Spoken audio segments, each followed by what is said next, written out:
Stretch out the dreams from my mind. Granny's got the scoop, let's unwind.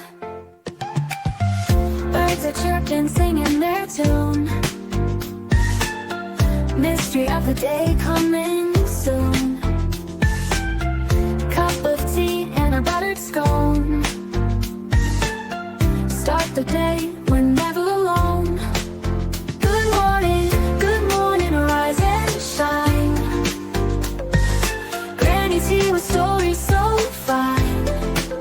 Good morning, off we go. To greet the world with a happy glow.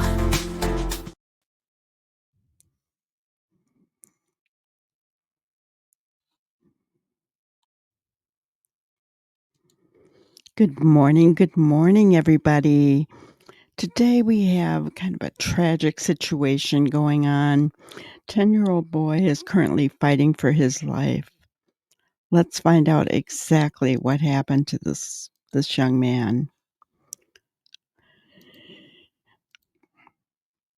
So on Monday, police said Andre Dwayne Walker, who was wanted under suspicion of accessory after the fact to aggravated child abuse, turned himself into the Lake County Sheriff's Office. Detectives had not yet spoken to him at that time. Mills, the boy's mother, had been booked into jail under suspicion of aggravated child abuse. She has invoked her Fifth Amendment right and declined to talk to detectives. It is not yet clear what Walker's relationship is to Mills or the boy. Police said the boy's biological father lives out of state and was on his way to Florida. So what allegedly happened? Around 10 p.m., Kimberly Mills and Andre Dwayne Walker brought the 10-year-old boy to Advent Health Waterman, where doctors immediately noticed that the boy had numerous bruises and burn marks in various stages of healing. Police said Walker immediately left. Mills left the hospital briefly once she learned that law enforcement had been contacted, police said. She later came back with the boy's brother. Police said a search warrant was executed at the home that painted a picture of the alleged abuse the boy went through. To put it plainly, this child was tortured. Police said there were no recent calls to or from DCS about the home or the children. There was a recent 911 call where the mom reportedly asked questions about the 10-year-old boy. Deputies did not respond as the purpose of the call was able to be handled over the phone. Police have not been able to elaborate on the relationship between Mills and Walker. Specifics about the alleged abuse and the evidence found inside the home have not been released. And of course, we don't know the name, but this is the mother. This is Andre Walker. Okay. Next thing we're going to do is look at the press conference for this. Everyone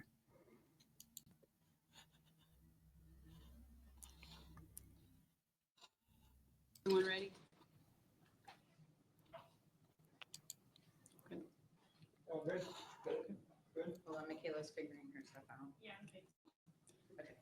I'm Chief Sarah Corsi. Thank you all for being here this afternoon.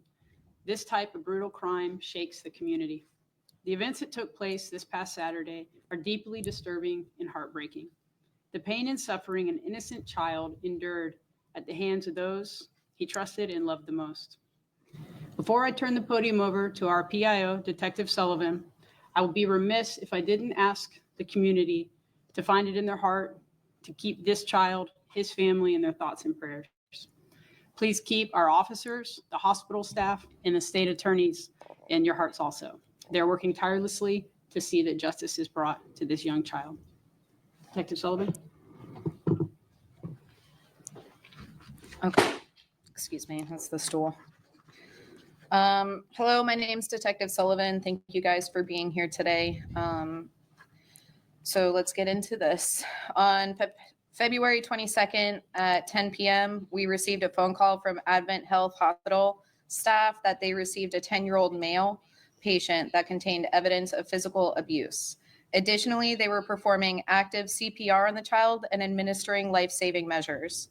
We learned that the child was brought in through the front door of the emergency department after arriving by vehicle with the child's mother, Kimberly Mills, and a male now identified as Andre Walker. Per hospital staff, Andre left the hospital immediately.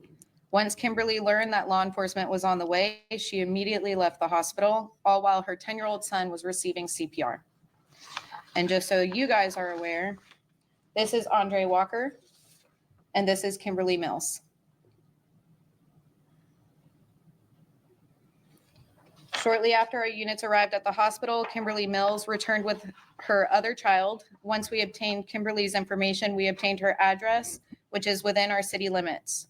Detectives began working immediately on obtaining a search warrant for the house. Kimberly refused to cooperate with the law enforcement investigation. The 10-year-old child was eventually airlifted to a regional trauma center where hospital staff continued life-saving efforts. It is clear to our agency that this child underwent gruesome abuse. He is covered head to toe, He is covered head to toe in various size bruises that are in various stages of healing. Additionally, he is covered in burn marks. This child underwent further abuse that I'm unable to discuss at this time. This 10-year-old little boy is fighting for his life. He is in critical condition, and we are unsure which direction his healing will go. There is a high possibility that these charges could be enhanced depending on his outcome. Upon serving the search warrant at the residence, detectives obtained several pieces of pertinent evidence. This evidence told a story of what this child went through, and we believe will help piece together what occurred prior to them arriving at the hospital. To put it plainly, this child was tortured. I'm happy to say that shortly before this press conference, we learned Andre Walker turned himself into the Lake County Jail. Detectives in the community still have questions, and now that we know Andre Walker has turned himself in, detectives will be making contact with Andre Walker.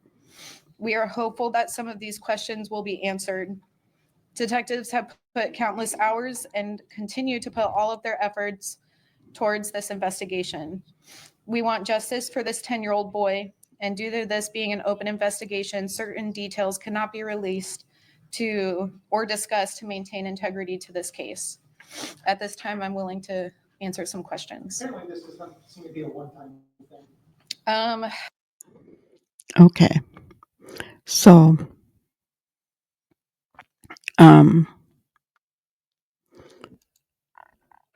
we're not going to get into the questions because it's hard to hear them anyway. But guys,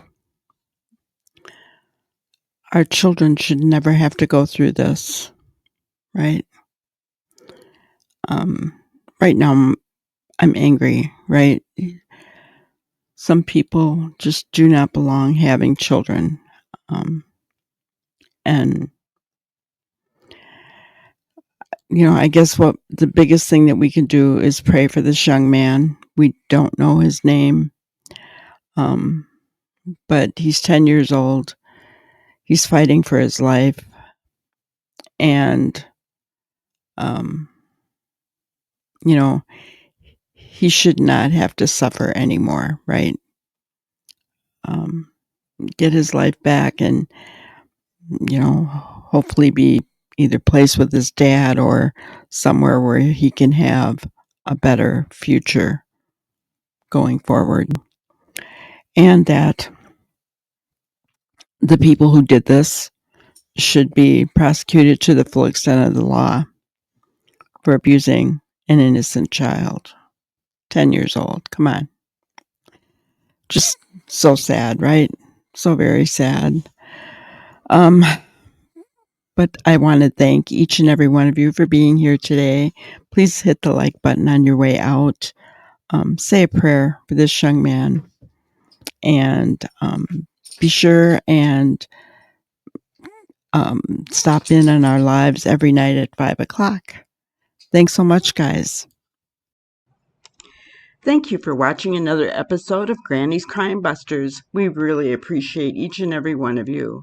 Don't forget to subscribe and like and even share the content.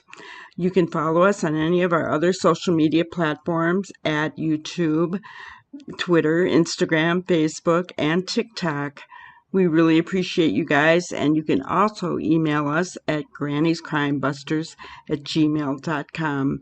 Thank you so much, and we will see you on the next one. Thanks, guys.